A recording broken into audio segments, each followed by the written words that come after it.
পিকনিককে কেন্দ্র করে দুই গোষ্ঠীর মধ্যে ব্যাপক বোমাবাজি, চলল গুলি, ভাঙচুরও করা হয় পুলিশের গাড়িও।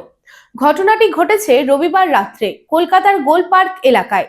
কলকাতা পুলিশ ইতিমধ্যেই এই ঘটনায় 10 জনকে গ্রেপ্তার করেছে। এই নিয়ে ব্যাপক উত্তেজনা ছড়িয়েছে এলাকায়। জানা গেছে একটি ক্লাবে পিকনিকের আয়োজনকে কেন্দ্র করে এই অশান্তির সূত্রপাত হয়। ধৃতরা সকলেই 18 থেকে 38 বছর বয়সী।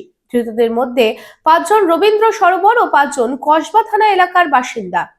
চাই ব্র্যান্ডেড জামা কাপড়? তাহলে আজই আসুন ভ্রিনাম লাইফস্টাইলে, রানীগঞ্জ শহরের বিশ্বস্ত প্রতিষ্ঠান, যেখানে পেয়ে যাবেন পুরুষদের জন্য Allen Solly, US Polo, Arrow, Flying Machine, Spykar, Pepe Jeans, Van ইউজানের মতো নামি দামি ব্র্যান্ডেড কোম্পানির shirt, pant, T shirt, trouser ছাড়াও আরও অনেক কিছু। কেনাকাটায় থাকছে বিশেষ ছাড়, বাই 3 গেট ফ্ল্যাট 40% অফ। আমাদের ঠিকানা Vrinam Lifestyle, Ritusiddhi Apartment, opposite electric supply office, near sports assembly, NSB Road, Raniganj. Phone number 914477777008।